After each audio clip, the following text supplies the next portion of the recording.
नमः संस्कृताय मित्रों, नमः संस्कृताय। आज की जो अपनी क्लास है ये व्याकरण शास्त्र की क्लास नहीं है। आज हम व्याकरण शास्त्र के अलग एक टॉपिक लेते हैं।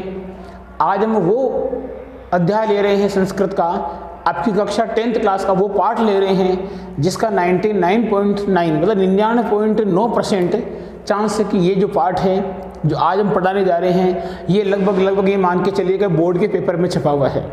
बोर्ड के पेपर का सबसे पहला प्रश्न अपने ये आता है कि अधोलिखित गद्यांशम पठित्वा, कि निम्नलिखित गद्यांश को पढ़ करके हमें संस्कृत भाषा में, हमें हिंदी भाषा में उसका अनुवाद करना है। हिंदी भाषा में अनुवाद करना है तो ये बोर्ड के पेपर का पहला प्रश्न ये आता है और ये 5 नंबर का प्रश्न आता है। और आज जो अपन जो अध्याय पढ़ रहे हैं, जो ये पाठ पढ़ रहे हैं, ये अपनी जो किताब है स्पंदना 10th क्लास की पुस्तक का नाम क्या है। कईयों को तो ये पता नहीं कि अपनी 10th क्लास की पुस्तक का नाम क्या है। तो अपनी जो 10th क्लास की बुक है उसका नाम है स्पंदना। स्पंदना का जो अध्याय नंबर 8 है उस अध्याय नंबर 8 का नाम है कर्मयोगी स्वामी केशवानंद। तो कर्मयोगी जो स्वामी केशवानंद पाठ का नाम है ये इस बार 99.9% 99.9% मानिए कि ये जो इस पाठ का गद्यांश है ये बोर्ड में आने वाला है पक्का। ये क्योंकि इस बार वैसे भी अपने कोर्स कम हो चुका है, 40% कोर्स कम हो चुका है, तो कुछ पाठ तो रह गए हैं, लेकिन जो पाठ रह गए हैं उनमें से सबसे महत्वपूर्ण जो पाठ है, जो परीक्षा की दृष्टि से देखें या पिछले साल के पेपर देखें तो ये जो पाठ पढ़ाने जा रहे हैं ये बहुत ही इम्पोर्टेंट और महत्वपूर्ण पाठ है। हम इस पाठ का थोड़ी प्रस्तावना ले लेते हैं, फिर इसके बाद के अंदर हम इस पाठ के जो शब्दार्थ हैं, इस पाठ के जो विशेष बनते हैं उनके बारे में हम चर्चा करेंगे। तो सबसे पहले ये बताना चाहता हूँ कि ये पाठ जो कर्मयोगी स्वामी केशवानंद पाठ है ये बहुत ही अच्छा पाठ है। कर्मयोगी स्वामी केशवानंद एक संत का पाठ है, एक सज्जन पुरुष का पाठ है कि किस प्रकार से वो एक अपने गरीबी से उठ करके वो एक बहुत बड़े महापुरुष के रूप में जाने गए हैं। उन्होंने कितना त्याग किए हैं और एक गरीबी की हालत के अंदर होकर के और बिना माता पिता के होकर भी वो किस प्रकार से संसार के अंदर प्रसिद्ध हुए हैं। उन्होंने इस भारत देश को, उन्होंने इस इतिहास को क्या क्या नई चीज़ें दी हैं, इसके बारे में हम इस पाठ के अंदर आज अध्ययन करेंगे। तो पहले हम देखते हैं इस पाठ के शब्दार्थ देख लेते हैं और शब्दार्थ के बाद के अंदर फिर हम देखेंगे इस पाठ का अनुवाद। पहले हम इस पाठ के शब्दार्थ देखते हैं, महत्वपूर्ण शब्दार्थ जिनका हम विशेष के साथ आपके सामने इसको हम पेश करेंगे, विशेष बनाएंगे, विशेष के साथ साथ शब्दार्थ भी आएंगे, दोनों चीज़ें हम साथ लेंगे। लेकिन पहले हम क्या देखेंगे, पहले हम देखेंगे इस पाठ की पूरी कंप्लीट शब्दार्थ और शब्दार्थ के बाद देखेंगे हम इसके विशेष। हाँ, करने का तरीका मैं पहले बता देता हूँ। जैसे हम किसी पहला प्रश्न करते हैं तो हम बोर्ड का पेपर करते हैं तो पहले प्रश्न में, दूसरे प्रश्न में या शुरुआती प्रश्न में जो हम असर कॉपी चेक करने वाले पर छोड़ते हैं वो असर लास्ट के प्रश्न तक उसके काम करता है। तीसरी चीज़ कि हम इन जो गद्यांश लिखेंगे उस गद्यांश के कौन कौन से पॉइंटों के साथ हम इसको बोर्ड के अंदर पेश करेंगे। तो मैं बता दूं आपको कि इस पाठ को हम पहला पॉइंट बनाएंगे संकेत, जो आप सभी को आता है कि संकेत हम किस प्रकार से लिखते हैं बोर्ड में। तो पहला पॉइंट हमारा गद्यांश का क्या होगा, हम सबसे पहला पॉइंट गद्यांश का बनाएंगे वो संकेत का होगा और संकेत के बाद जो हम अगला पॉइंट लेंगे वो गद्यांश के अंदर तो शब्दार्थ का आता है, तो दूसरा पॉइंट हम लेंगे शब्दार्थ का लेंगे। जो पॉइंट नंबर 3 आता है वो होता है इसका प्रसंग का होता है और पॉइंट नंबर 4 होता है वो इसका अनुवाद का होता है और पॉइंट नंबर 5 होता है वो विशेष का आता है। तो इस प्रकार से गद्यांश के होते हैं 5 पॉइंट होते हैं और जो श्लोक की व्याख्या और जो पद्य की व्याख्या आती है उसके लगभग 6 पॉइंट अपने पास में होते हैं। तो पहला अपना है हम गद्यांश पेश कर रहे हैं 5 पॉइंट के साथ। तो हम पहले गद्यांश के विशेष और जो शब्दार्थ वो आपके सामने पहले बता देते हैं। तो देखिए पहले जो पार्ट नंबर 8 है स्वामी केशवानंद, इसके शब्दार्थ देख लीजिए पहले एक बार आप। हाँ, तो अब देखते हैं इस पाठ के शब्दार्थ के में चलते हैं। कर्मयोगी स्वामी केशवानंद जो ये अपना पाठ है इसके शब्दार्थ अपन चलते हैं और शब्दार्थ के अंदर पहले लेते हैं जो अपना सेकंड पॉइंट है। पहला पॉइंट अपना संकेत होगा, संकेत के बाद जो अपना अगला पॉइंट आता है वो होता है शब्दार्थ वाला। तो ये जो पॉइंट चल रहा है शब्दार्थ और विशेष का हम एक साथ लेके चल रहे हैं। पहला शब्दार्थ देखते हैं हम। पाठ का नाम अपना क्या था, कर्मयोगी स्वामी केशवानंद, ये पाठ का नाम है। सबसे पहला जो शब्दार्थ हो जनपदे, और जनपदे का मतलब होता है जिले में। जनपदे का मतलब क्या होता है, जिले में। अभवत का विशेष बनता है। अभवत के अंदर भू धातु होती है, भू धातु और लंग लकार प्रथम पुरुष का एक वचन है अभवत। क्योंकि संस्कृत के हर शब्द में अपने आप शब्दार्थ बनता है, विशेष बनता है। पितु नाम में जो ऊपर ये रह दिख रहा है ना के ऊपर, इस रह का तो लोप हो जाएगा, क्या बन जाएगा, विसर्ग संधि कौन सी होती है, रुत्व विसर्ग संधि है। पितु है नाम, मतलब इसका अर्थ क्या होता है, पिता का नाम। मातुश्च का संधि विच्छेद क्या होगा, मातुधन जय, सत्व विसर्ग संधि है ये। इत्यासीत का संधि विच्छेद क्या होगा, इति धन आसीत, और इति धन आसीत है वो इको यणची से यण संधि हो रही है, यण स्वर संधि। अब देखिए स्वर संधि जो अपने कोर्स में क्या क्या संधि आई, विसर्ग संधि आई, लेकिन अब जब तक हमें स्वर संधि नहीं आ रही है या व्यंजन संधि नहीं आ रही है तो हम इनका विशेष कैसे बनाएंगे। तो ये इतना जरूर है कि जो पेपर में जो संधि आएगी वो एक विसर्ग संधि आएगी, लेकिन बिना संधि की विशेष नहीं बना सकते। तो विशेष बनाने के लिए हमें स्वर संधि का भी आना आवश्यक है और व्यंजन संधि का भी आना आवश्यक है। सप्तवर्ष कल्पे का मतलब होता है 7 वर्ष का। आसीत का मतलब तो था होता है, लेकिन बना किससे है ये, अस धातु लंग लकार प्रथम पुरुष और एक वचन। अस धातु लंग लकार प्रथम पुरुष का एक वचन क्या बना है, आसीत बना है। और अगला तदेव का संधि विच्छेद क्या होता है, तदाधन एव, क्या होता है, तदाधन एव। संधि कौन सी है, वृद्धिश्वर संधि। तदेव में संधि कौन सी है, वृद्धिश्वर संधि। तभी उष्ट्रम एकम आश्रित्य, उष्ट्रम का मतलब क्या, ऊंट को, एकम का मतलब एक, आश्रित्य का मतलब सहारा लेकर, एक ऊंट का सहारा लेकर, ये तो इसका शब्दार्थ हो गया। संधि करते हैं तो उष्ट्रम में अनुस्वार संधि होती है और फिर यहाँ पर भी अनुस्वार संधि होती है। तो कुल मिलाकर दोनों जो संधियां हैं वो संधि होगी अनुस्वार व्यंजन संधि, ठीक है। आश्रित्य शब्द किससे बना है, आश्रित्य शब्द बना है आ उपसर्ग है, श्री धातु और लेप प्रत्यय, आश्रित्य का विशेष बनता है। एक ऊंट का सहारा लेकर, ये हमने आपको हिंदी पहले अभी बता ही दिया था। आगे चलता कुर्वन, और कुर्वन किससे बना है, क्री धातु और क्षत्र प्रत्यय। तो क्री धातु क्षत्र प्रत्यय से बन गया आपके कुर्वन शब्द बन गया।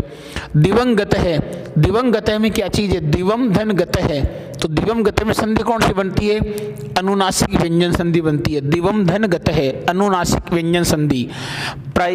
प्रयाणात का शब्दार्थ है चले जाने से। प्रयाणात का मतलब क्या होता है, चले जाने से। प्राक एव संधि क्या हो जाएगी, प्रागेव।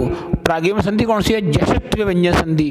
जश्त्व व्यंजन संधि प्राक धन एव, प्रथम वर्ण का तृतीय वर्ण बन जाना, जलाम जसो अंत्य नियम के अनुसार। पहले ही, इसका हिंदिर्थ क्या होता है, प्रागेव का हिंदिर्थ होता है पहले ही। विपन्तायाम का मतलब होता है गरीबी में। श्रेष्ठी गृहेषु, शेठों के घरों में। गोधूम आदि का मतलब होता है गेहूं आदि। पेषणम का मतलब होता है पीसना, पेषणम का मतलब पीसना। पात्र मार्जनम का मतलब होता है बर्तन मांजना, क्या होता है, बर्तन मांजना। इति एवं आदि भी है, इसमें 2 संधियां हैं। इति धन एवं में यण संधि हो गई, आगे अनुस्वार संधि हो गई। इति एवं आदि भी हैं। यथा कथनचित, जैसे तैसे। यथा कथनचित का मतलब क्या होता है, जैसे तैसे। यापनम कुर्वती, यापन करते हुए। यापनम कुर्वती का मतलब क्या होता है, यापन करते हुए। कुर्वती क्री धातु है, क्षत्र प्रत्यय है और डीप प्रत्यय। इसमें 2 प्रत्यय लगाए हैं, क्षत्र और डीप, 2 प्रत्यय इसमें, क्षत्र और डीप प्रत्यय हैं। वराकी का मतलब क्या होता है, बेचारी। वराकी का मतलब क्या होता है, बेचारी। इदानिम का मतलब इस समय। इदानिम का मतलब इस समय। गोचारण का मतलब होता है गाय चराने का। गोचारण का मतलब क्या होता है, गाय चराने का, ठीक है।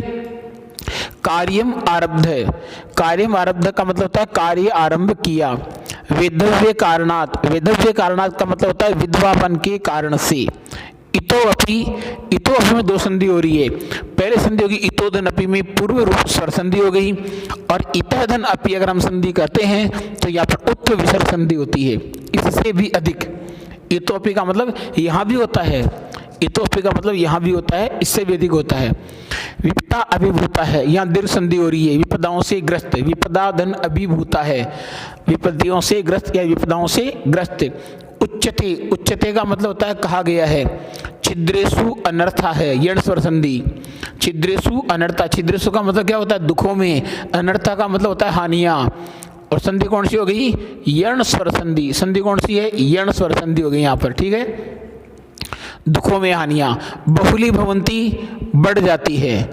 तदानिम तन है, तदानिम तन का मतलब होता है उस समय। संधि विच्छेद तदानीम धन तन है, अनुनासिक व्यंजन संधि है यहाँ पर। कृषक वर्ग है, कृषक है, 6 अशो वर्ग है, यहाँ पर कर्मधारय समास है, पहला पद विशेषण है। जिस समास के अंदर पहला पद विशेषण होता है वो कर्मधारय समास होता है, कृषक वर्ग है, कर्मधारय समास। श्रमिक वर्गश्चे संधि विच्छेद करते हैं इसका, श्रमिक वर्ग है धन 6, संधि कौन सी होगी, सत्व विसर्ग संधि इसमें। सामंता नाम का मतलब होता है सामंतों की, राज्ञाम का मतलब होता है राजाओं की, त्रिविधे, त्रिविधे का मतलब होता है 3 प्रकार की, दास्ता, दास्ता का मतलब होता है गुलामी, पंजरे, पंजरे का मतलब क्या होता है, जाल में या बंधन में, पंजरे का मतलब जाल में भी होता है, पिंजरे में भी होता है, पिंजरे में भी होता है।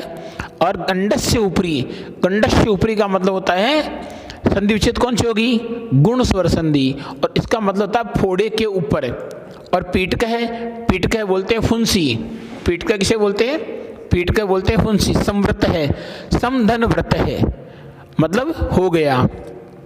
समुपसर्ग है, व्रत है इसमें शब्द है। भयंकर है, भयंकर का संधि विच्छेद भयम धन कर है, अनुनासिक व्यंजन संधि होती है। दुर्भिक्ष काले का मतलब होता है अकाल का समय, दुर्भिक्ष काले का मतलब क्या होता है, अकाल का समय। समापन्न है, समापन्न का मतलब सम उपसर्ग है, आभि उपसर्ग है, पत्य धातु कित प्रत्यय, समापन्न का मतलब होता है आ गया। दारुणे दुर्भिक्षे, दारुण दुर्भिक्ष का समास बनता है दारुण दुर्भिक्षे, कर्मधारय समास। दारुणे का मतलब भयंकर, दुर्भिक्ष का मतलब अकाल में, भयंकर अकाल में। प्राण धारणम अपि, प्राण धारण करना भी, दुर्भरम आसीत, मुश्किल हो गया, दुर्भरम आसीत का मतलब मुश्किल हो गया। चतुह दिक्षु, यहाँ पर रुत्व संधि हो गई, चतुर्धन दिक्षु में रुत्व विसर्ग संधि, चारों दिशाओं में। नेव नदन एव वृद्धि स्वर संधि हो गई। तृणम का मतलब घास। शुद्ध पीपासयो है, भूख और प्यास का, शुद्ध पीपासयो का मतलब क्या होता है, भूख और प्यास का। आर्थ नादचे सत्व विसर्ग संधि हो गई, इसका मतलब क्या होता है, आर्थ नादचे का मतलब था और चित्कार। सम्मी वृक्षाणाम, खेजड़ी के वृक्षों की। भरूट, भरूट बोलते हैं भरभूट, संज्ञकम का मतलब नामक, भरभूट नामक। खादित्वा, खादित्वा का मतलब होता है खाकर, खाद धातु है कित्वा प्रत्यय है। यथा कथनचित जैसे तैसे, रक्षित वंत में रक्ष धातु होगी और शत्र प्रत्यय हो गया, इसका रक्षित वंत का मतलब होता है रक्षा की। काल है, काले का मतलब होता है, काले कवलिता का मतलब हो गया काल के ग्रास हो गई, काल कवलिता, काल की ग्रास हो गई। एतो, एतो में शब्द कौन सा देखो, ऐसे चे, ऐसे चे, इसका समास विग्रह होता है ऐसे चे, ऐसे चे, द्वंद्व समास हो गया ये। एतो का मतलब होता है ये दोनों, माता पुत्रो, माता चे पिता चे, द्वंद्व समास है ये। जनपदाद जनपदम, एक जिले से दूसरे जिले में। अटंतो, अटंतो का मतलब होता है भटकते हुए। सततम का मतलब होता है लगातार, सततम का मतलब क्या होता है लगातार। दुर्भिक्ष से प्रताड़ने हैं, अकाल की प्रताड़नाओं से, अकाल की प्रताड़नाओं से। जर्जरिता, जर्जरिता का मतलब जर्जर तो इसमें शब्द है और टाप प्रत्यय लग गया तो स्त्रीलिंग शब्द बन गया ये। बलवत अवस्था, बलवत अवस्था में संधि कौन सी हो रही है, जस्ट व्यंजन संधि हो रही है। अत्यधिक, बलवत अवस्था में लग जाता अत्यधिक ऐश्वस्थ। जननी अपि, जननी अपि में संधि कौन सी होगी, यण स्वर संधि है यहाँ पर। 16 वर्ष देशियम, 16 वर्षीय। एकलम, एकलम का मतलब अकेला। विहाय का मतलब होता है छोड़कर। प्रयाता में क्या है, प्र उपसर्ग है, या धातु कित प्रत्यय और टाप प्रत्यय और लग गया तब ये प्रयाता क्या बन गया, स्त्रीलिंग। प्रयाता का मतलब चली गई। तदनंतरम, तत्धन अंतरम में संधि कौन सी होगी, जस्ट व्यंजन संधि होगी। एकलो अपि में संधि है, एकला धन अपि, उत्व विसर्ग संधि का प्रयोग यहाँ पर चल रहा है, अकेला होता हुआ भी। सन, सन शब्द में क्या है, अस धातु और शत्र प्रत्यय। सन का मतलब होता हुए। असार संसार, संपूर्ण संसार। दुख दावानल का मतलब दुख रूपी अग्नि। उत्तर श्याम दिशी, उत्तर श्याम दिशी का मतलब क्या होता है, उत्तर दिशा में। अज्ञाते पति, अज्ञात रास्ते पर। आहिंड माने का मतलब भटक, आहिंड शब्द इसमें सानच प्रत्यय, भटकता हुआ। प्राप्त में प्रय उपसर्ग आप धातु कित प्रत्यय, प्राप्त का मतलब पहुंचा। केनापि, केंदनपि, दीर्घ स्वर संधि हो गई है। कृपालुना का मतलब कृपालु के द्वारा या दयालु के द्वारा। अनाथालय, अनाथालय का मतलब होता है अनाथ धन आलय, दीर्घ स्वर संधि हो गई अनाथालय में। प्रविशतो अयम, प्रविशतो अयम का संधि होती है प्रविशतः धन अयम, उत्तर विसर्ग संधि है ये। प्रवेश करवाया, प्रवेशित में प्र उपसर्ग है, विष धातु कित प्रत्यय प्रवेशित है। युगपत, युगपत का मतलब होता है एक साथ। बिंदु है आशीत, संधि कौन सी होगी रुत्व विसर्ग संधि। हृदय, हृदय का मतलब होता है हृदय में, हृदय का मतलब है कि अंदर रह है ये, और हृदय में। संस्कृत अध्ययन इच्छा, दो संधि हो रही है, यहाँ दीर्घ संधि यहाँ गुण संधि। संस्कृत अध्ययन की इच्छा, दीर्घ स्वर संधि और गुण स्वर संधि। अंकुरिता का मतलब अंकुरित शब्द है, टाप प्रत्यय लग गया, अंकुरित हुई। जिज्ञासते सती, जिज्ञासा होने पर, जानने की इच्छा होने पर। सती में क्या चीज है अस धातु, शत्र प्रत्यय लगाएंगे सन बन जाएगा, और सन के लगाएंगे हम सप्तमी तो बनेगा सती। आगे कथितम, कथितम का मतलब होता है कहा गया। क्वै, क्वै का मतलब कहाँ। चेत, चेत का मतलब होता है तो। साधु भव, साधु भव में रुत्व विसर्ग संधि है। तदनु, तदनु का मतलब होता है उसके पश्चात। शिष्यत्वम, शिष्य धन त्व प्रत्यय है। साधुत्वम, इसमें साधु शब्द है और त्व प्रत्यय है। अंगीकृतम, अंगीकृतम का मतलब होता है स्वीकार की। पाटवम का मतलब क्या होता है कुशलता होता है, कुशलता या दक्षता दोनों सही है। अधिगतम, अधिगतम का मतलब होता है प्राप्त की, ठीक है। दत्तम, दत्तम में दा धातु होगी, कत प्रत्यय हो गया दिया। गुरुधन आज्ञा, गुरुधन आज्ञा का मतलब यहाँ पर हो गया यण स्वर संधि हो गई, गुरु की आज्ञा से। यहाँ पर आगे दो संधियां, चय धन अपी धन उषितम। पहली संधि होगी दीर्घ, दूसरी संधि हो गई यण। चय उषितम, उषितम का मतलब होता है रहता है, डन है, रहा या रहता है। कुर्वता में क्री क्षत्रिय करते हुए। गण, गण का मतलब होता है समूह है। महिमना का मतलब महिमा से। परम प्रीत है, परम है चय अशो प्रीत है, कर्मधारी समास। अत्यधिक प्रसन्न, इसका मतलब क्या होता है अत्यधिक प्रसन्न होता है। परम प्रीत का मतलब अत्यधिक प्रसन्न होता है। दत्तवान में दा धातु कित्वतु प्रत्यय हो गया। परोपकाराय में पर धन उपकाराय गुण स्वर संधि का प्रयोग कर लिया गया है। सताम, सताम का मतलब सज्जनों की। विभूतय का मतलब होता है संपत्तियां। दिया, दिया का मतलब होता है बुद्धि से, दिया का मतलब क्या होता है बुद्धि से होता है। विधाय का मतलब होता है विधा लप, विधाय का मतलब करके होता है। वि उपसर्ग है, धा धातु लप प्रत्यय, विधाय का मतलब है करके। आदो का मतलब होता है पहले। इति धन आख्ये यण स्वर संधि। पुस्तक धन आलयस्य में दीर्घ स्वर संधि हो गई है। वाचन धन आलयस्य में दीर्घ स्वर संधि का प्रयोग। आरंभ आधन, आधन रब धन कित आरंभ में बना है। कृत में कृधन कित बन गया। तत्रैव में तत्र धन एव वृद्धि स्वर संधि हो गई। स्थापिता में स्था कित और टाप। स्थापिता में ऋणी प्रत्यय भी हैं तो बना वो स्थापित, और स्थापित के लग गया टाप तो बन गया स्थापिता। शांति निकेतन उपमो आसीत, पूरा शब्द एक है ये। तो शांति निकेतन के, निकेतन धन उपमा, यहाँ पर संधि कौन सी होगी गुण स्वर संधि होगी, आगे दीर्घ संधि होगी, दो संधियां इसमें। यत माध्यमेन में प्रसवण स्वर संधि होगी नियमानुसार। जाता में क्या चीज जन धन कित, जाता बन गया। जातक के लग गया कौन सा प्रत्यय टाप प्रत्यय लग गया तो बन गया क्या जाता बन गया। गमनात, गमनात का मतलब होता है जाने से। वारितम का मतलब रोका गया। स्वातंत्र आंदोलने अपि, दो संधियां होगी इसमें। पहली हो गई दीर्घ, दूसरी हो गई पूर्व रूप स्वर संधि, ठीक है। इति धन उपाधि द्वम यण स्वर संधि हो गई है यहाँ पर।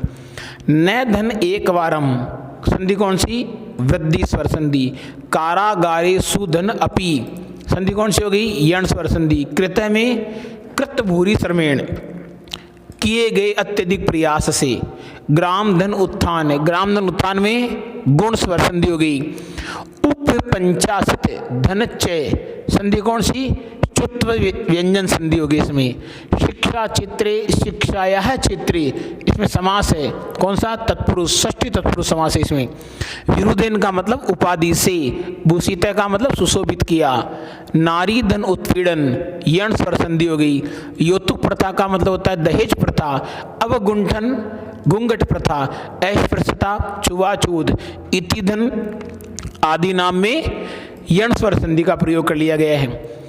आगे सदैव में सदाधन एव सिख धन इतिहास में यण गुण संधि हो गई यहाँ पर। आगे चलते हैं हिंसाचार्य में हिंसाधन आचार्य दीर्घ संधि, क्षतानाम का मतलब होता है घायल, जैन आदि आचार्याणाम तो ये संधि तो हो गई दीर्घ और आगे हो गई यण। परिवर्त्य का मतलब परिवर्तन करके, ग्राम धन उत्थान में गुण स्वर संधि, इति करोत यण स्वर संधि का प्रयोग कर लिया। प्रकल्पान प्रकल्पन प्रकल्प क्या होता है, प्रकल्पान का मतलब हो गया संकल्पों को, प्रकल्पान। दृष्टु में दृष्ट धातु कित्वा तुमन प्रति, दृष्ट धातु तुमन प्रति। राज ऋषि इसका क्या है, राजर्षि का मतलब हो गया राजाधन ऋषि गुण स्वर संधि। प्रणेता में मतलब क्या होता है रचयिता। महेंद्र में महाधन इंद्र गुण स्वर संधि का प्रयोग। महाराजा का महान छे असुर राजा कर्मधारी समास। नेके में न धन एके वृद्धि स्वर संधि। चान्य में च धन अन्य दीर्घ स्वर संधि। वेदेशिका है धन च संधि सत्व विसर्ग संधि हो चुकी है। धर्माचार्य है धन छे सत्व विसर्ग संधि यहाँ पर भी हो चुकी, कोई दिक्कत नहीं है।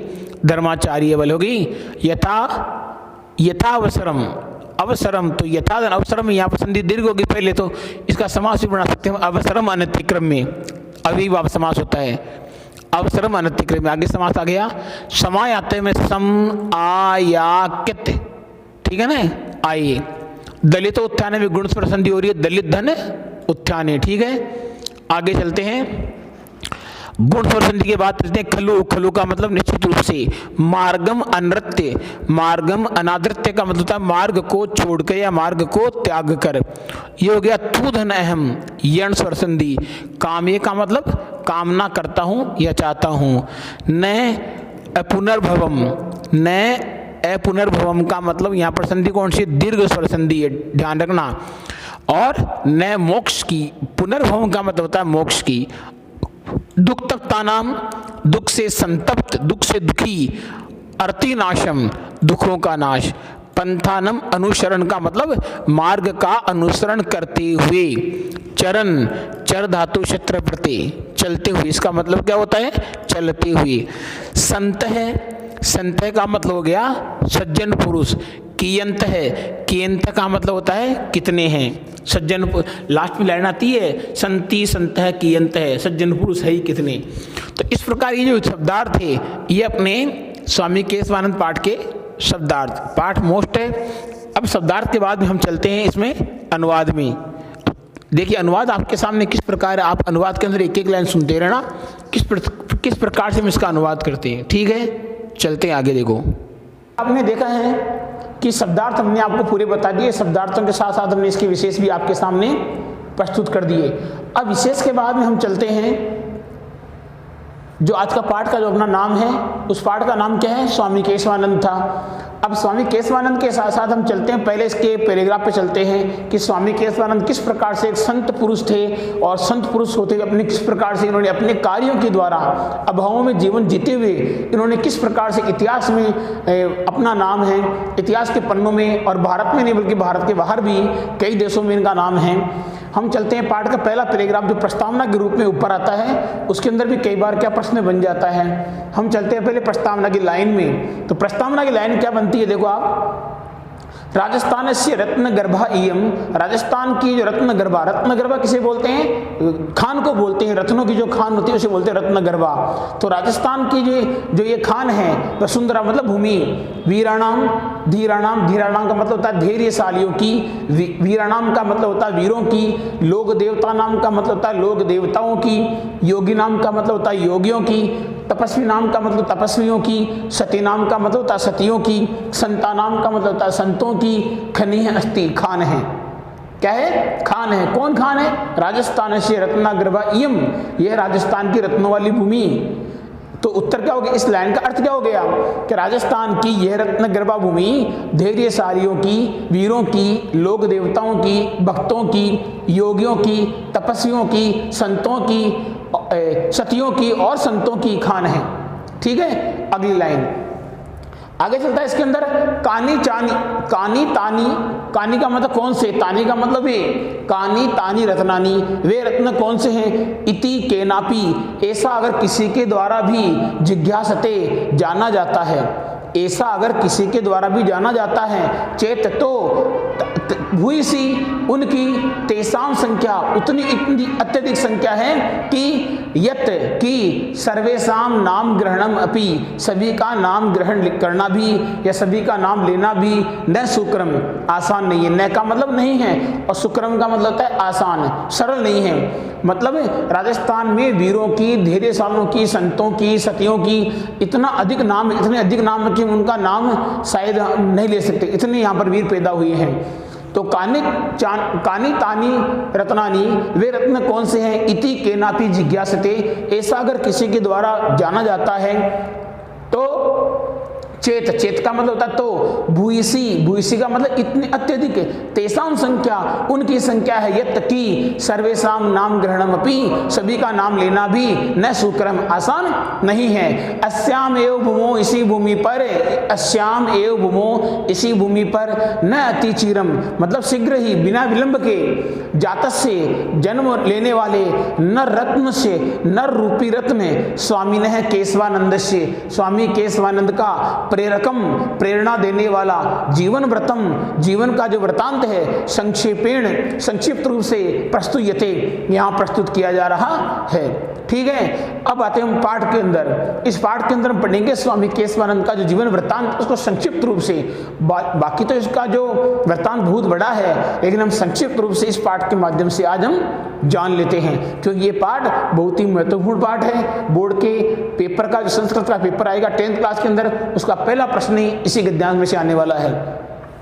स्वामी केशवानंद से जन्म है, स्वामी केशवानंद का जन्म, देखिए मैं साथ साथ एक चीज और बताऊंगा कि कहाँ कहाँ इसका प्रश्न बन रहा है, क्योंकि प्रश्न भी तो आएंगे, तो प्रश्नों के साथ साथ हिंदी अनुवाद भी चलना अपन को। स्वामी केशवानंद से जन्म है, स्वामी केशवानंद का जन्म पोष मासे, पोष महीने में 1940 तमे, 1940वें, तमे का मतलब वे, 1940वें विक्रम संवत्सरे, विक्रमी वर्ष में, विक्रम संवत्सरे विक्रमी वर्ष में। इसके बाद किताब के अंदर कोष्टक में क्या लिखा हुआ है, 1883 ईस्वी, 1883 ईस्वी, तो 1883 ईस्वी वर्ष में हमें कोष्टक में क्या लिखना है, 1883 ईस्वी वर्ष में लिखाना है, हमें भी लगाना वहां पर। राजस्थान से सिक्कर जनपदे, राजस्थान के सिक्कर जिले में मगलुना ग्रामे अभवत, मगलुना गांव में हुआ। तो प्रश्न ये बन गया कि स्वामी केशवानंद से जन्म कदा अभवत, तो उत्तर क्या आएगा, स्वामी केशवानंद से जन्म है 1940 तवे विक्रम संवत्सरे अभवत। ठीक है, दूसरा प्रश्न क्या बनेगा, स्वामी केशवानंद से जन्म कुत्र अभवत, तो उत्तर क्या बनेगा, स्वामी केशवानंद से जन्म सिक्कर जनपदे मगलुना ग्रामे अभवत, स्वामी केशवानंद का जन्म सिक्कर जिले के मगलुना गांव में हुआ। हालांकि उत्तर में संस्कृत में लिखना है, तो उत्तर क्या बनेगा, स्वामी केशवानंद से जन्म सीकर जनपदे मगलुना ग्रामे अभवत। आगे अस्य पितुर नाम है, पितुधन नाम, ऋतु संधि बन रही है, अस्य इनके पितु नाम है, पिता का नाम ठाकुर सी डाका, ठाकुर सी डाका, इति का मतलब हाँ, इति का मतलब ऐसा होता है। वैसे मातुचे नाम और माता का नाम, यहाँ पर सत्व संधि हो रही है, मातुधन चे सत्व संधि हो रही है, मातुचे नाम और माता का नाम सारा आसीत। क्या नाम था, माता का नाम क्या था, सारा। माता का नाम क्या लगाएंगे हम, माता का नाम सारा था, स्वामी केशवानंद की माता का नाम क्या था, सारा था। ठीक है ना, और पिता का नाम क्या था, ठाकुर सी डाका। अब प्रश्न ये बनता है कि स्वामी केशवानंद से पितु नाम किम आसीत, तो अपना उत्तर होगा स्वामी केशवानंद से पितु नाम ठाकुर सी ढाका इति आसीत। स्वामी केशवानंद से मातु नाम किम आसीत, तो स्वामी केशवानंद से मातु नाम सारा इति आसीत। अब दोनों का मिलाकर के प्रश्न पूछ लिया कि स्वामी केशवानंद से पितरो नाम किम आसीत या माता पितरो नाम किम आसीत। अगर हमें परीक्षा के अंदर पितरो पूछ ले या माता पितरो पूछ ले, तो हमें माता का और पिता का दोनों का नाम बताना है। कई बार क्या करता है बच्चा समाज समझ नहीं पाता है और पितरों का पूछ लेता है तो केवल पिता का नाम बता के छोड़ देता है, क्योंकि पितरों का जो समास वगैरह बनता है माता छे पिता छे, तो मतलब माता का नाम भी पूछा है और माता के साथ साथ हमें पिता का नाम भी पूछा है, हमें दोनों का नाम एक साथ बताना पड़ेगा ऐसे प्रश्न में। आगे चलते हैं। बाल्ये बचपन में केशवानंद देशे नाम है, बचपन में केशवानंद का नाम बीरमा इति आसीत, बीरमा था। प्रश्न बनता है कि बाल्यकाले केशवानंद देशे नाम किम आसीत, बाल्यकाल में केशवानंद का नाम क्या था, तो उत्तर हो जाएगा फिर बीरमा। यदा ऐसे बालक, जब ये बालक 7 वर्ष कल्पे आसीत, 7 वर्ष का था। कितने वर्ष का था, 7 वर्ष का था। तदेव, तभी उष्ट्रम एकम आश्रित, एक ऊंट का सहारा लेकर, उष्ट्रम एकम, एक ऊंट का, आश्रित्य का मतलब सहारा लेकर, रतनगढ़ स्थले, रतनगढ़ स्थान पर जीवन यापनम कुर्वन, जीवन यापन करते हुए, अस्य पिता दिवंगत है, इसके पिता स्वर्ग को चले गए। दिवम स्वर्ग को, गत है चले गए। अब प्रश्न ये बनता है कि इनके पिता की मृत्यु कहाँ हुई, तो रतनगढ़ स्थले, रतनगढ़ स्थान पर हुई थी। ठीक है, कुर्वन में क्रि धातु शत्र प्रत्यय आता है, क्या है ना, जीवन यापनम कुर्वन, जीवन यापन करते हुए, अस्य पिता, इनके पिता दिवम गत है। यहाँ पर परसवर्ण संधि बन रही है, दिवम धन गत है, परसवर्ण व्यंजन संधि का निर्माण हो रहा है यहाँ पर। पितु, अगला पैराग्राफ, पितु है प्रयाणात, पिता के चले जाने से, प्राग एव, प्राक धन एव, यहाँ संधि कौन सी बन रही है, जसत्व संधि बन रही है। यहाँ पर जो हम संधि बना रहे हैं वो जसत्व व्यंजन संधि बन रही है, प्राक धन एव। संधि कौन सी बन रही है यहाँ पर, प्राक धन एव, प्राक और धन एव, ये हमने विशेष के अंदर ले चुके पहले, वैसे हम तो संधि जसत्व बन रही है। प्राकेव का मतलब पहले ही, प्रयाणात का मतलब चले जाने से, तो पितु है प्रयाणात प्राकेव, पिता के चले जाने से पहले ही, विपन्तायाम, गरीबी में, श्रेष्ठी ग्रहेशु, सेठों के घरों में, गोधूम आदि पेषणम, गेहूं आदि पीसना, गेहूं आदि पीसना, पात्र मार्जनम, बर्तन मांजना, पात्र मार्जन का मतलब बर्तन मांजना। आगे इति एवं आदि भी कार्य, इति एवं आदि भी है कार्य, इत्यादि कार्यों के द्वारा, यथा कथंचित, जैसे तैसे, यथा कथंचित जैसे तैसे, कालम समय, यापनम कुर्वती, यापन करते, या कुर्वती में शत्र प्रत्यय है, कुर्वती करते, शत्र प्रत्यय में डीप प्रत्यय हो रहा है, शत्र के साथ साथ डीप प्रत्यय भी लगा हुआ है, क्योंकि कुर्वती स्त्रीलिंग हो गया ना। तो जीवन यापन करते हुए, अस्य बालस्य वराकी माता, वराकी का मतलब होता है बेचारी, इस बालक की बेचारी माता, इस बालक की बेचारी माता, इदानिम, इस समय, तो क्या हो गया, वराकी माता, इस बालक की वराकी माता, वराकी का मतलब होता है बेचारी, इदानिम का मतलब इस समय, वेधव्य कारणात, विधवापन के कारण से, वेधव्य का मतलब क्या होता है, विधवापन के, कारणात का मतलब कारण से, इतः अपि, यहां भी, यहां पर संधि उत्तर संधि हो रही है, इतः धन अपि, अगर ऐसे कहते हैं तो उत्तर संधि होगी, इतः धन अपि। इतः का मतलब क्या होता है, इतः अपि का मतलब होता है यहाँ भी, इतः का मतलब यहाँ, अपि का मतलब भी, यहाँ भी, विपदा अभिभूता, विपत्तियों से ग्रस्त, अभवत हो गई, यहाँ पर दीर्घ संधि हो रही है, विपदा धन अभिभूता है, विपत्तियों से ग्रस्त, अभवत का मतलब हो गई। आगे चलते हैं हम, तो विपत्तियों से ग्रस्त कब होगी, विधवापन के कारण से होगी। आगे है उच्चते, क्या है, उच्चते, उच्चते का मतलब होता है कहा जाता है, ही का मतलब निश्चित रूप से कहा जाता है कि, छिद्रेशु, यहाँ पर यण संधि हो रही है, छिद्रेशु धन अनर्था है, यण स्वर संधि का प्रयोग हो रहा है यहाँ पर। छिद्रेशु का मतलब होता है दुखों में, अनर्था का मतलब होता है हानियां, बहुली भवंती, बहुली भवंती का मतलब बढ़ जाती है, छिद्रेशु अनर्था है, बहुली भवंती, दुखों के समय हानियां अत्यधिक बढ़ जाती है। जब दुख होते हैं तो चारों तरफ से दुख और आते हैं, जिनके पास सुख होता है वहां चारों तरफ से सुख भी खूब आते हैं, तो दुखों में हानियां बढ़ जाती है। इदानीम, इस समय, मातु है सहयोगाय, माता के सहयोग के लिए, मातु है, मातु के अंदर षष्ठी विभक्ति का एक वचन है, मात्र शब्द ऋकारांत है, हम विशेष में काम ले सकते हैं। मातु है सहयोगाय, माता के सहयोग के लिए, बीरमा बालकेन, बीरमा बालक के द्वारा, गोचारण कार्यम, गाय चराने का कार्य आरंभ कर दिया गया। तदानीम तन है, उस समय का, तदानीम तन है, उस समय का दीनहीन ग्रामीण कृषक वर्ग है, उस समय का दीनहीन ग्रामीण किसान वर्ग, कृषक वर्ग का मतलब किसान वर्ग, श्रमिक वर्ग है, यहाँ सत्व संधि हो रही है, श्रमिक वर्ग है और श्रमिक वर्ग या मजदूर वर्ग, सामंतानाम, सामंतों की, राज्ञाम, राजाओं की। फिर कोष्टक में किताब में क्या लिखा होगा, कोष्टक में किताब में लिखा होगा नवाब सिंह का नाम, वाह, अर्थात नवाब संख्या का मतलब नवाब नामक राजाओं की, जो नवाब बोलते हैं उनको उर्दू में, और हिंदी के अंदर बोलते हैं राजा बोलते हैं। तो उस समय मजदूर वर्ग है, तो दोबारा बता रहा हूँ इसका तदानिम तन है, उस समय का दीनहीन ग्रामीण किसान वर्ग और मजदूर वर्ग सामंतों की, राजाओं की और नवाब नामक लोगों की, फिर कोष्ठक कर दिया गया वहाँ पर, विदेशी का नाम विदेशियों की, विदेशी का नाम और विदेशियों की, विदेशी चय सास का नाम और विदेशी शासकों की, ध्यान रखना, विदेशी का नाम चय सास का नाम और विदेशी शासकों की, विदेशी का नाम चय सास का नाम और विदेशी शासकों की, और विदेशी शासकों की त्रिविधे, 3 प्रकार की, त्रिविधे का मतलब 3 प्रकार की, दास्ता, दास्ता का मतलब होता है गुलामी रूपी, पंजरे का मतलब होता है पिंजरे में, गुलामी रूपी पिंजरे में, गुलामी रूपी पिंजरे में आबद्ध है, बंधा हुआ था। कौन बंधा हुआ था? दीनहीन किसान वर्ग, ग्रामीण वर्ग, मजदूर वर्ग। किनके में था? राजाओं की, सामंतों की और नवाबों की, 3 प्रकार की गुलामी के पिंजरे में बंधा हुआ था। इस लाइन का दोबारा बोल रहा हूं मैं एक बार और, कि तदानीम तन है उस समय का दीनहीन ग्रामीण किसान वर्ग और मजदूर वर्ग सामंतों की, राजाओं की अथवा नवाबों की और विदेशी शासकों की 3 प्रकार की गुलामी रूपी, 3 प्रकार के गुलामी रूपी पिंजरे में बंधा हुआ था। अब 3 प्रकार की कैसी होगी? सामंतों की होगी, राजाओं की होगी और विदेशी शासकों की होगी। ये 3 प्रकार की, 3 जनों की गुलामी हो गई यहाँ पर।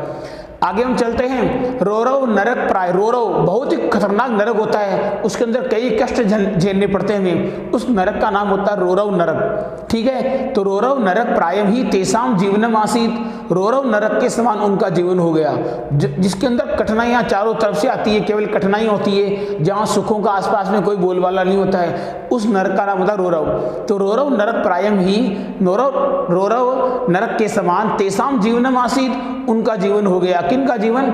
बालक केशवानंद का और उनकी माता का जीवन रोरव नरक के समान हो गया था वहां पर। ये भावार्थ नहीं लिखना है आपको, हिंदी अर्थ। अनुवाद में ये तो होता है, अनुवाद बड़ा हार्ड होता है, अरे भावार्थ बिल्कुल सरल होता है। भावार्थ के अंदर हम जितनी मन की बातें लिख सकते हैं, लेकिन अनुवाद में एजेक्टिव हमें वही लाइन लिखनी है जो किताब में पेपर में पूछी है, सेम टू सेम वही होनी चाहिए। रामायण पढ़ती तो इसका मतलब राम पढ़ता है, ये नहीं है एक समय की बात राम पढ़ता था, वहां व्याख्या नहीं करनी है, अनुवाद बिल्कुल करना है। अनुवाद ज्यादा हार्ड होता है, लोगों को व्याख्या ज्यादा हार्ड लगती है, अनुवाद ज़्यादा मुश्किल होता है। अनुवाद के अंदर प्रत्येक शब्द का हमें अर्थ आना जरूरी होता है। आगे चलो, तो फिर क्या हो गया? रोरव नरक प्रायम ही, रोरव नरक के समान तेसाम जीवनम आसीत, उनका जीवन हो चुका था, उनका जीवन था। अयम पुनः यह फिर, अयम पुनः यह फिर गंडस्य ऊपरी पीठ का है। इसका मतलब क्या होता है? देखो, गंडस्य ऊपरी पीठ का एक मुहावरा है, फोड़े के ऊपर फुंसी, और जब फोड़े के ऊपर फुंसी हो जाती है, उस फुंसी को फोड़ना मुश्किल है। अगर हम फुंसी को फोड़ेंगे तो हम फोड़े को दबाना होगा, तो बहुत मतलब दुखों पर दुख, इसका मुहावरा होता है दुखों पर दुख आना। ये एक मुहावरा एक प्रकार से। तो गंडस्य ऊपरी पीठ का मतलब फोड़े के ऊपर फुंसी के समान, संप्रतय का मतलब हो गया। गंडस्य ऊपरी पीठ का संप्रतय है, फोड़े के ऊपर फुंसी के समान हो गया। ठीक है, आगे यत की, यत का मतलब कि भयंकर है, भयंकर, दुर्भिक्ष काल है, अकाल का समय समापन्न है, आ गया कि भयंकर अकाल का समय आ गया। दुर्भिक्ष का मतलब होता है अकाल, भयंकर में संधि है, भयम धन कर है, भयम धन कर है, परसवर्ण संधि इसके अंदर। यत की भयंकरो, भयंकर, दुर्भिक्ष काल है, अकाल का समय समापन्न है, आ गया। छप्पनिया अकाल है इति कुख्यात, छप्पनिया अकाल के नाम से कुख्यात। छप्पनिया अकाल कब आया था? 1956 में आया था ये। तो इसमें ये लिखा हुआ है कि छप्पनिया अकाल है इति कुख्याते, छप्पनिया अकाल के नाम से कुख्यात। विक्रम संवत्सरे 1956 तमस्य तस्मिन् दारुणे दुर्भिक्षे प्राण धारणम अपि दुर्भरम आसीत। 1956 तमस्य, 1956 के तस्मिन् दारुणे, उस अकाल में, तस्मिन् दारुणे उस अकाल में, प्राण धारणम अपि, प्राण धारण करना भी दुर्भरम आसीत, कठिन हो गया था। दुर्भरम आसीत का मतलब कठिन हो गया था। चतुर्दिक्षु ऋत्व संधि, चतुर्दन दिक्षु ऋत्व संधि हो चुकी है यहाँ पर। चतुर्दिक्षु चारों दिशाओं में, जल्लम नेव वृद्धि संधि, नेव की संधि क्या होगी? नधन एव वृद्धि स्वर संधि है। जल्लम ए, चतुर्दिक्षु चारों दिशाओं में, जल्लम नेव जल नहीं, जल्लम नेव जल नहीं, अन्नम नेव अन्न नहीं, तृणम नेव घास नहीं, आसीत, आसीत का मतलब था, क्या था? आसीत केवलम क्षुद्ध पिपासयु है, था तो केवल क्या? क्षुद्ध पिपासयु है, भूख और प्यास का अखंडम साम्राज्यम, अखंड साम्राज्य। आसीत केवलम क्षुद्ध पिपासयु है अखंड साम्राज्यम, था तो केवल भूख और प्यास का अखंड साम्राज्य, था तो केवल भूख और प्यास का अखंड साम्राज्य था। आगे चलते हैं इसको। और क्या था? प्राणी नाम आर्तनादचे, प्राणियों का चित्कार, प्राणी नाम आर्तनादचे, प्राणियों का चित्कार। सम्मी वृक्षाणाम, खेजड़ी के वृक्षों की त्वचम, छाल, खेजड़ी के वृक्षों की छाल। भरूट संज्ञकम घासम चे, और भरभूट नामक घास, भरूट संज्ञकम घासम चे, और भरभूट नामक घास। खादित्वा, खाकर, खादित्वा खाकर, कित्वा प्रत्यय में खाद धातु है, खादित्वा का मतलब क्या हो गया? खाकर। मनुष्य है, मनुष्यों ने यथा कथंचित, जैसे तैसे, यथा कथंचित जैसे तैसे, प्राणान रक्षितवंत है, प्राणों की रक्षा की। मनुष्यों ने भरभूट नामक घास खा करके जैसे तैसे प्राणों की रक्षा की। रक्षितवंत में रक्ष धातु है और कित्वतु प्रत्यय बहुवचन है, रक्षितवंत है, वाहनवंतो वंत है, ठीक है ना? प्राणान रक्षितवंत, प्राणों की रक्षा की। पशव है, पशु, प्राय है, प्राय है, काल कवलिता है, काल के ग्रास बन गए। जब मनुष्यों की रक्षा करना मुश्किल हो गया तो पशु तो लगभग जो थे वो काल के ग्रास हो गए। तो पशु है, प्राय, पशु लगभग काल कवलिता है, काल के ग्रास हो गए। एतो माता पुत्रो, ये दोनों माता और पुत्र, माता पुत्रों में समास है, माता चे पुत्र है चे, ध्यान रखना आप, माता पुत्रों में समास, द्वंद्व समास आ रहा है, माता है चे, माता चे पुत्र है चे। ये दोनों माता और पुत्र, अपी का मतलब भी जनपदार जनपदम, एक जिले से दूसरे जिले में, ग्राम और ग्रामात ग्रामम चे, और एक गांव से दूसरे गांव में। अटंतो, अटंतो का मतलब भटकते हुए, अटंतो आस्ताम, भटक रहे थे, अटंतो आस्ताम भटक रहे थे। अस्मिन एव अंतरे, इसी बीच, अस्मिन एव अंतरे, इसी बीच। सततम दुर्भिक्ष, सततम का मतलब लगातार, दुर्भिक्ष, दुर्भिक्ष का मतलब अकाल की, प्रताड़ने हैं, प्रताड़नाओं से। अस्मिन एव अंतरे, इसी बीच। सततम, लगातार, दुर्भिक्ष प्रताड़ने हैं, प्रताड़ने में तृतीय व्यक्ति का बहुवचन है।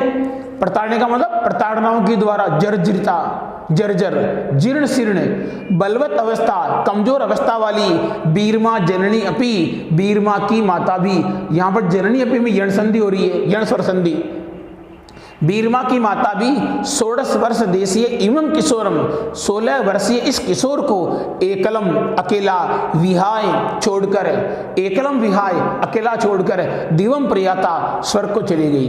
तो जब बीरमा की माता की मृत्यु हुई थी तो बीरमा या केशवानंद कितने वर्ष के थे? 16 वर्ष के थे। 16 वर्ष देशीय, 16 वर्षीय इमम किशोरम, इस किशोर को एकलम विहाय, अकेला छोड़कर, दिवम प्रियाता, स्वर्ग को चली गई। अगला पैराग्राफ चेंज हो जाता है इसमें किताब में अपना।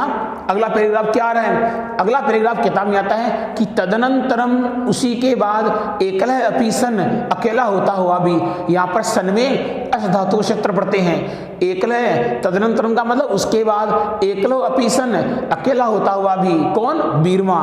एकलह अपि सन, अकेला होता हुआ भी। असार संसार, संपूर्ण संसार की दुख दावानल है, दुख रूपी दावाग्नि, दुख रूपी दावाग्नि, दुख रूपी दुखों की अग्नि। और द्वितीय, और तो पहले तो क्या होगी? संसार की दुख रूपी अग्नि, और द्वितीय, और दूसरा क्षुद्ध पीपासार्थित है, भूख और प्यास से पीड़ित। क्षुद्ध, भूख से, पीपासार्थित है, भूख से पीड़ित। तो भूख और प्यास से पीड़ित। बीरमा उत्तरश्याम दिशि, बीरमा उत्तर दिशा में, किस दिशा में? उत्तर दिशा में। बीरमा उत्तर दिशा में। अज्ञाते पति, अज्ञात रास्ते पर, अज्ञाते पति का मतलब अज्ञात रास्ते पर। आहिंड माने है, भटकता हुआ, आहिंड माने है, भटकता हुआ। पंजाबे, पंजाब में। फिरोजपुरम, कहाँ पहुंचा वो? फिरोजपुरम प्राप्त है, फिरोजपुर पहुंच गया। तो अज्ञात रास्ते पर, अज्ञाते दिशि, उत्तर श्याम दिशि, उत्तर दिशा में। अज्ञाते पथि, अज्ञात रास्ते पर। आहिंड माने भटकता हुआ। पंजाबे, पंजाब में। फिरोजपुरम, फिरोजपुर प्राप्त है, पहुंचा। ठीक है, आगे चलते हैं। तत्र, वहां केनापि कृपालुना, किसी कृपालु के द्वारा, तत्र वहाँ केनापि कृपालुना, किसी कृपालु के द्वारा, ऐसे कई कृपालु दयालु होते हैं तो किसी दयालु के द्वारा बोल सकते हैं या किसी कृपालु के द्वारा भी बोल सकते हैं। तो किसी कृपालु के द्वारा आर्य समाज से अनाथालय, आर्य समाज के अनाथालय में प्रविशतः अयम, इसे प्रवेश करवाया गया। किसके द्वारा? कृपालु के द्वारा। तो उस कृपालु के द्वारा किसी आर्य समाज के अनाथालय में इसे प्रवेश करवाया गया। बीरमा, बीरमा ने, बीरमा का मतलब बीरमा ने रोटी काया है, षष्ठी विभक्ति का एक वचन है, अकारांत लताया है। लता का क्या होता है? लताया है। तो रोटी का क्या हो गया? रोटी काया है। बीरमा ने रोटी, रोटी का, और अक्षर ज्ञान से चे, और अक्षर ज्ञान का। बीरमा ने रोटी का और अक्षर ज्ञान का युगपत दर्शनम, एक साथ दर्शन, एक साथ दर्शन प्रथमतया अकरोध, पहली बार किया। तो उत्तर क्या हो गया इस लाइन का? और तो हो गया कि जब उसको प्रवेश करवाया गया तो वापस जिंदगी के अंदर पहली बार बीरमा ने रोटी का और अक्षर ज्ञान का एक साथ दर्शन किया था। तो उसी का अर्थ हो गया कि तत्र केनापि कृपालुना, वहां पर किसी दयालु साधु के द्वारा, दयालु कृपालु के द्वारा आर्य समाज से अनाथालय, आर्य समाज के अनाथालय में प्रविशतो अयम, इसे प्रवेश करवाया गया। और फिर बीरमा, बीरमा ने रोटी काया है, रोटी का अक्षर ज्ञान से, और अक्षर ज्ञान का युगपत दर्शनम, एक साथ दर्शन प्रथमतया अकरोध, पहली बार किया।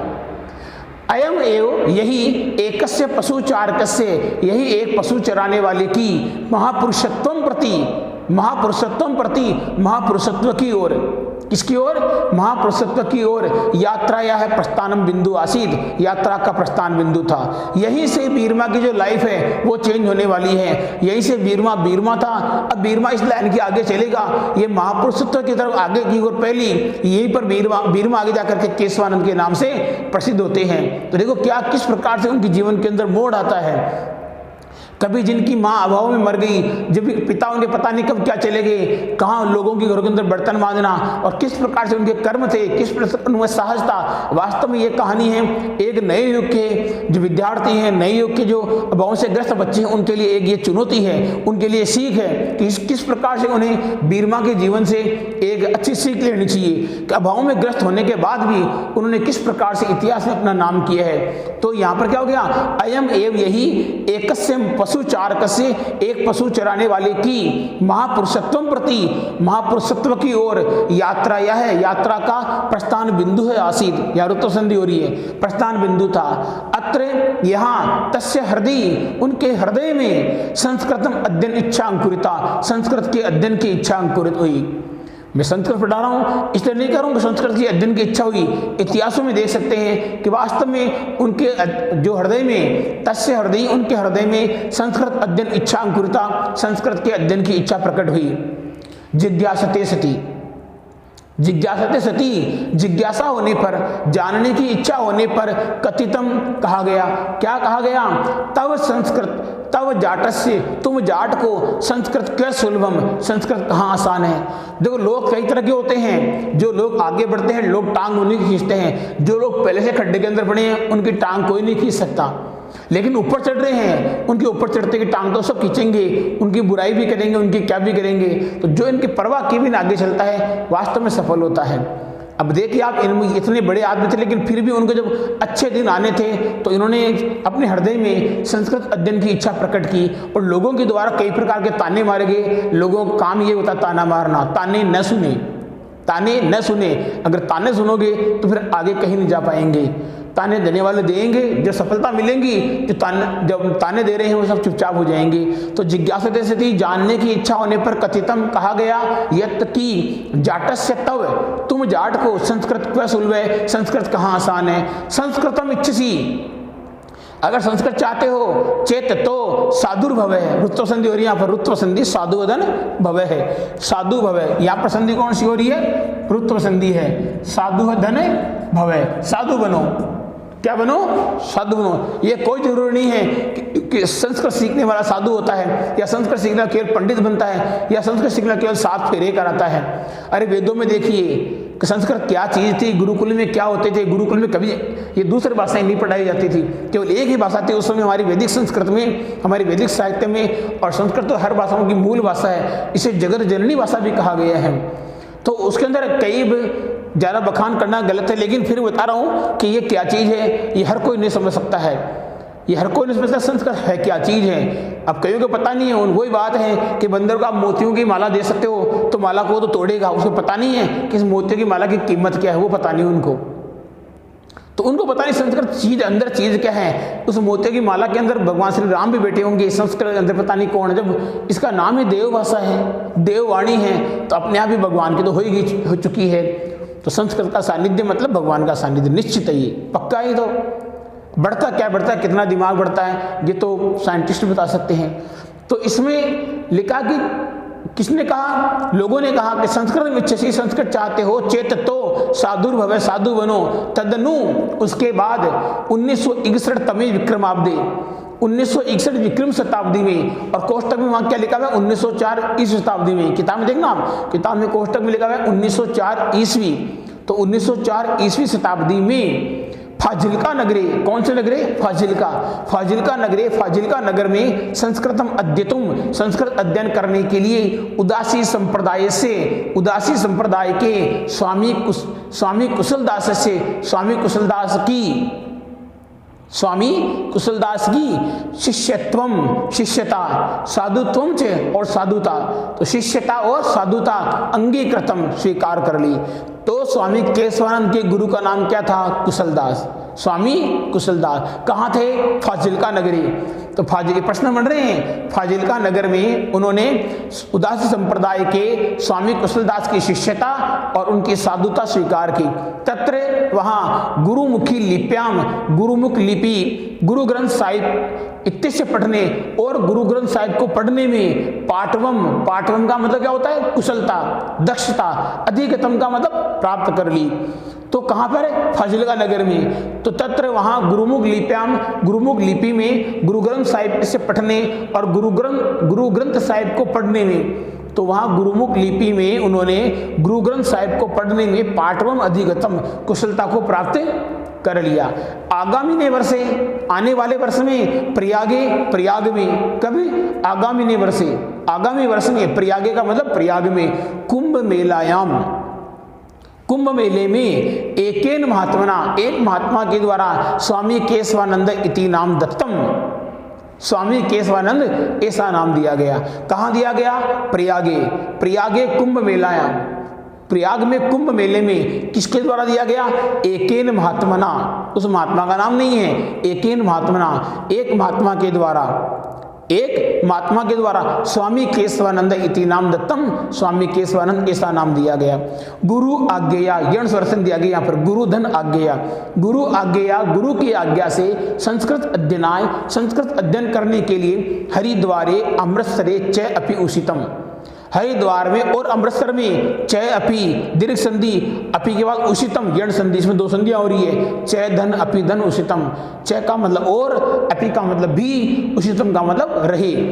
तो कहाँ रहे, गुरु आज्ञा, गुरु की आज्ञा से संस्कृत अध्ययनाय, संस्कृत अध्ययन करने के लिए हरिद्वारे अमृतसरे च अपि उषितम, हरिद्वार में और अमृतसर में भी रहे। देशाटनम कुर्वता, देशाटन करते हुए, देश भ्रमण करते हुए, स्वामी जी के द्वारा नगराणाम, नगरों का, तीर्थानाम, तीर्थों का, मंदिराणाम, मंदिरों का, मठानाम, मठों का, आश्रमाणाम, आश्रमों का, विद्यालयानाम, विद्यालयों का, विश्वविद्यालयानाम, विश्वविद्यालयों का, विश्वविद्यालयानाम, विश्वविद्यालयों का, पुस्तकालयानाम, पुस्तकालयों का, संग्रहालयानाम, संग्रहालयों का, वनानाम, वनों का, पर्वतानाम, पर्वतों का, नदी नाम, नदियों का, ऐतिहासिक स्थलानाम च, और ऐतिहासिक स्थलों का अध्ययनम अपि कृतम, अध्ययन भी किया गया। स्व शिष्य से, अपने शिष्य की गुण गण, किताब में लिखा हुआ गुण गण, तो गुण का मतलब गुण और गण का मतलब समूह है, गुण समूह है। इसका अर्थ क्या हो गया, गुण समूह की महिमना, गुण समूह की महिमा से परम प्रीत है, अत्यधिक प्रसन्न है। अपने शिष्य के गुण समूह की महिमा से अत्यधिक प्रसन्न गुरु कुशलदास ने स्वयं जीवित काले अपने जीवित काल में ही, अपने जीवन काल में ही आश्रम से स्वामित्वम, आश्रम का स्वामित्व केशवानंद से दत्तवान, केशवानंद को दे दिया। और गुरु पीठे चे, और गुरु गद्दी पर तम, उनको प्रतिष्ठापितवान, उनको प्रतिष्ठापित कर दिया। किन्होंने? कुशलदास जी ने अपने जीवन काल में ही। ठीक है, आगे तो अपने जीवन काल में उन्हें गुरु गद्दी पर बैठा दिया और आश्रम का दायित्व उनको दे दिया। परोपकाराम सताम विभूतये है, किताब में लिखा है परोपकाराम सताम विभूतये है, अर्थात परोपकार सज्जनों की संपत्तियां होती हैं। जो सज्जन पुरुष होते हैं ये हमेशा दूसरों के परोपकार में लगे रहते हैं। तो देख लीजिए आप, तो परोपकारा सताम विभूतये है, परोपकार ही सताम विभूतये सज्जनों की संपत्तियां होती है। इति धिया, इस बुद्धि से, इस विचार, दिया का मतलब विचार से, इस विचार से, दिया का मतलब क्या होगा? बुद्धि से बोल सकते हैं, विचार से बोल सकते हैं। तो इति धिया, इस विचार से, इति धिया, इस विचार से समृद्ध मठस्य विभूति नाम उपयोगम, समृद्धशाली मठ की विभूतियों का उपयोगम विहाय, उपयोगम विधाय, उपयोग करके उर्दू प्रधान फाजिल का अबोहर क्षेत्र में राष्ट्रभाषायः प्रचार कार्य आरब्धम, राष्ट्रभाषा का प्रचार कार्य आरंभ किया। आदो का मतलब था पहले तावत, तो आदो का मतलब पहले, तावत का मतलब तो, पहले तो आश्रम में ही वेदांत पुष्पवाटिका इत्याख्य इस नाम के सार्वजनिक हिंदी पुस्तकालय का और वाचनालय का प्रारंभ किया गया। पश्चात बाद में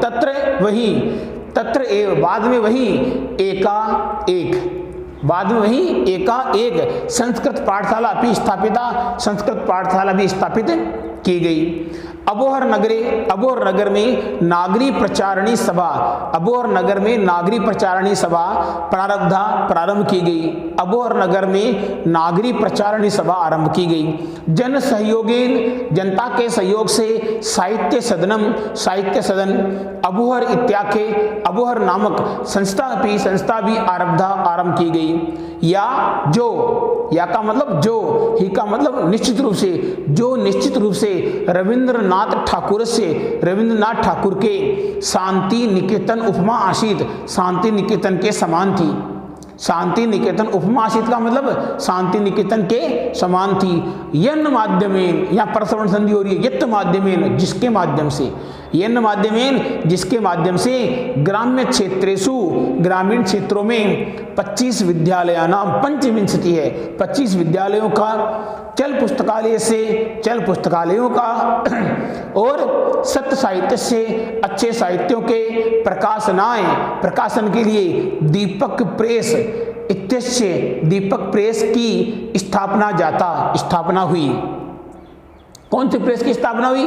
दीपक प्रेस की स्थापना हुई। प्रेस का नाम दीपक प्रेस बताना है हमें। साहित्य सदन में ही स्वामी जी के द्वारा 30वां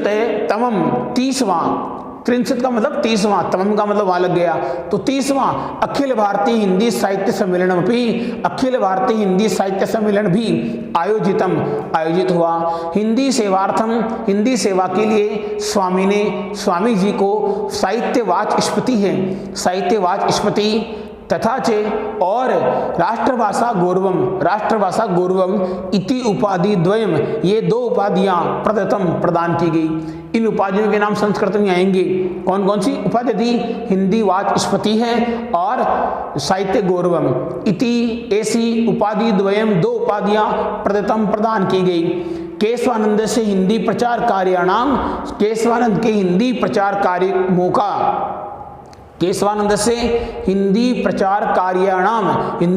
कार्यों का एकम सुफलम, एक अच्छा परिणाम, एतत् आसीत, यह था, यत् की उनके जो हिंदी प्रचार कार्य किया था, तो यहाँ लिखा हुआ है कि केशवानंद के हिंदी प्रचार कार्याणाम, हिंदी प्रचार कार्यों का एकम सुफलम, एक अच्छा परिणाम एतत् आसीत, यह था यत कि देश विभाजन के समय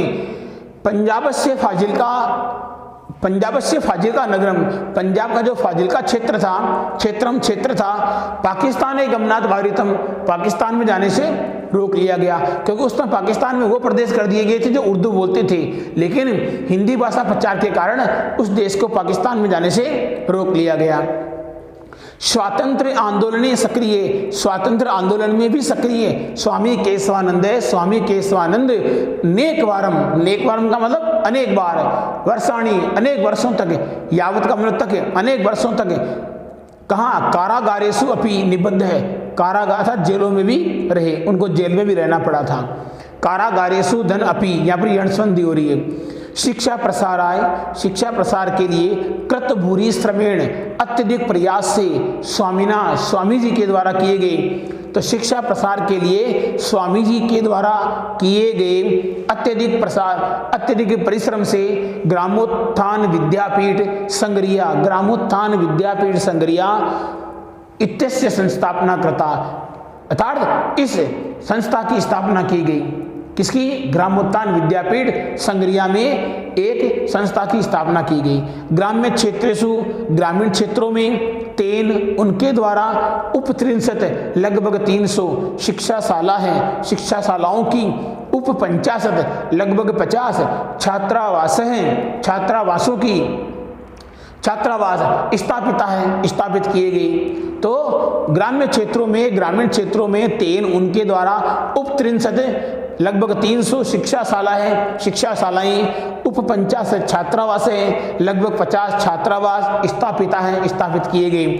शिक्षा के क्षेत्र में स्वामी जी का श्रम है, परिश्रम। शिक्षा के क्षेत्र में स्वामी जी का जो परिश्रम है, पंडित मदन मोहन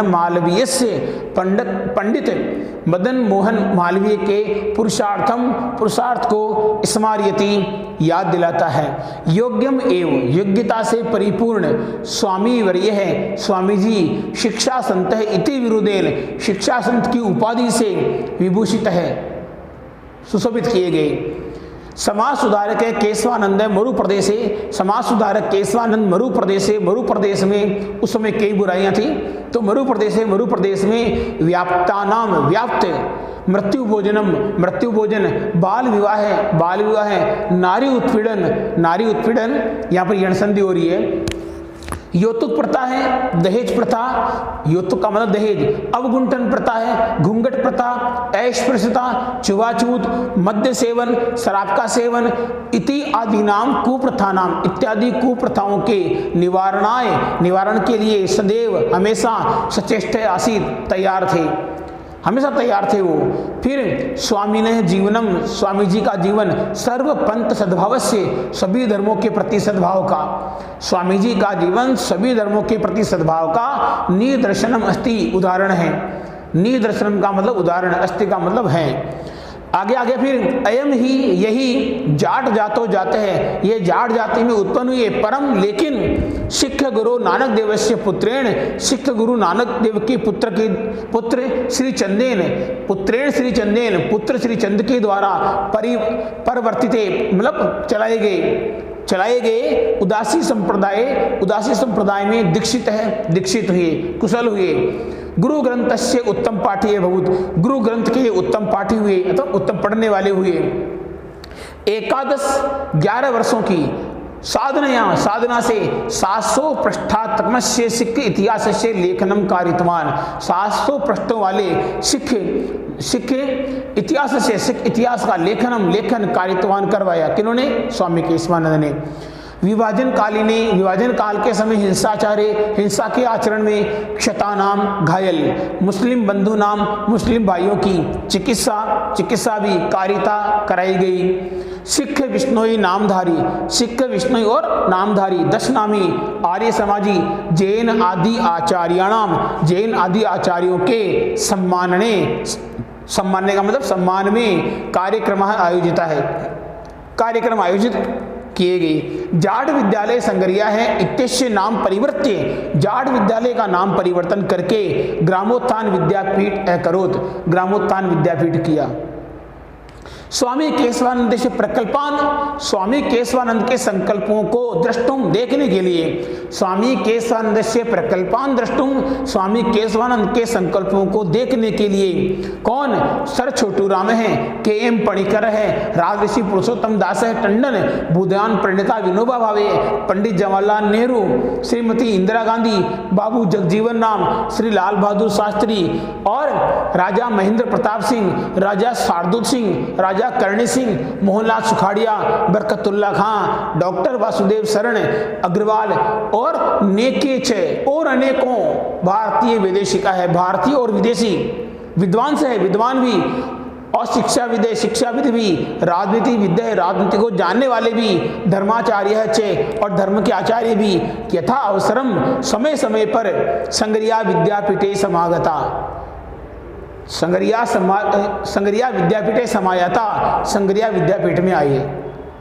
अभी लाइन पूरे नाम ही नाम इसके अंदर। तो देखो आप, तो स्वामी केशवानंद के संकल्पों को देखने के लिए सर छोटूराम, के.एम. पणिकर, राजऋषि पुरुषोत्तम दास टंडन, भूदान प्रणेता, प्रणेता का मतलब रचयिता, रचयिता, रचयिता ये होता है शुद्ध, भूदान के रचयिता, भूदान एक ग्रंथ है तो भूदान के रचयिता विनोबा भावे, पंडित जवाहरलाल नेहरू, श्रीमती इंदिरा गांधी, बाबू जगजीवन राम, श्री लाल बहादुर शास्त्री, राजा महेंद्र प्रताप सिंह, महाराजा शार्दुल सिंह, महाराजा करणी सिंह, मोहनलाल सुखाड़िया, बरकतुल्ला खां, डॉक्टर वासुदेव शरण अग्रवाल और अनेकों भारतीय और विदेशी विद्वान, शिक्षाविद, राजनीति के ज्ञाता और धर्माचार्य समय समय पर संगरिया विद्यापीठ समायाता है, संगरिया विद्यापीठ में आए।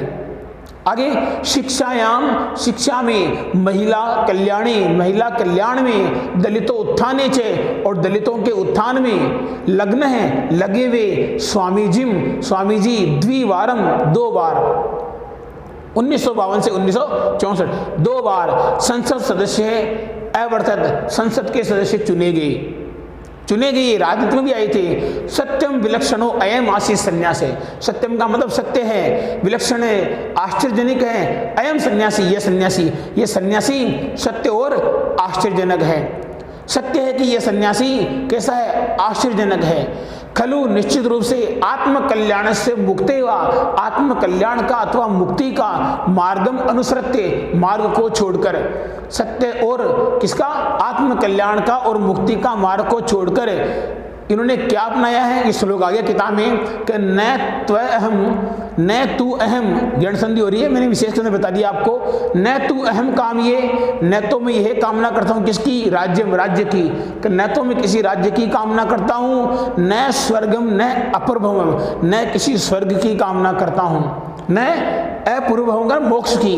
तो पहली पंक्ति का अर्थ क्या हो गया, पहली पंक्ति में स्वामी केशवानंद ने कहा है कि न तो मैं किसी राज्य की कामना करता हूँ, न मैं स्वर्ग की कामना करता हूँ, न मैं मोक्ष की कामना करता हूँ। काम ये का मतलब कामना करता हूँ किसकी, सेकंड लाइन में दिया हुआ किताब में, काम ये कामना की क्रिया पहले, मैं कामना करता हूं किसकी, दुख तप्ता नाम, दुखों से संतप्त, प्राणी नाम अर्तिनाशम, प्राणियों के दुखों के नाश की। तो मैं दुखों से संतप्त जो प्राणी हैं उनके दुखों के नाश की कामना करता हूं। ठीक है, आगे इति पंथानम अनुसरण, इस प्रकार के रास्ते का अनुसरण करते हुए जीवन से एकोन 90 वर्षे, जीवन के 89वें वर्ष में, 89, जीवन के 89वें वर्ष में क्या हो गया, वर्षे अपि, वर्ष में, कुर्वन इह कर्माणी, कार्य करते हुए, कुर्वन इह कर्माणी का मतलब कार्य करते हुए, देहलाम राजमार्गे, दिल्ली की राजमार्ग पर, दिल्ली की सड़क पर चरण चलते हुए, वही निश्चित रूप से अनंत यात्रा ये प्रस्थित है, अनंत यात्रा को चले गई। अनंत यात्रा निश्चित रूप से अनंत यात्रा प्रस्थित है, अनंत यात्रा को चले गए अर्थात मृत्यु को प्राप्त हो गई। सत्यम एवं उक्तम, सत्य ही कहा गया है। क्या सत्य का है, संति संतः कियंत है, संत पुरुष है ही कितने, संति का मतलब है कियन और संत का मतलब संत पुरुष, कियंत का मतलब कितने, तो सज्जन पुरुष है ही कितने, अर्थात सज्जन पुरुष तो गिने चुने होते हैं। उनमें एक सज्जन पुरुष का नाम क्या था, स्वामी केशवानंद का। इस प्रकार ये पाठ है, बहुत अच्छा अच्छा पाठ है, सीखने को सीख मिलती है। जो वास्तव में ध्यान से पढ़े हैं उसको तो पता है कि ये पाठ जो कहाँ से उठा था और कहाँ जाकर खत्म हुआ है, किस प्रकार से जीवन में अपने कार्यों के द्वारा स्वामी केशवानंद ने इतिहास के पन्नों में अपना नाम स्वर्णिम अक्षरों में लिखाया है। इस प्रकार ये पाठ समाप्त होता है। नमः संस्कृताय मित्रों, नमः संस्कृताय।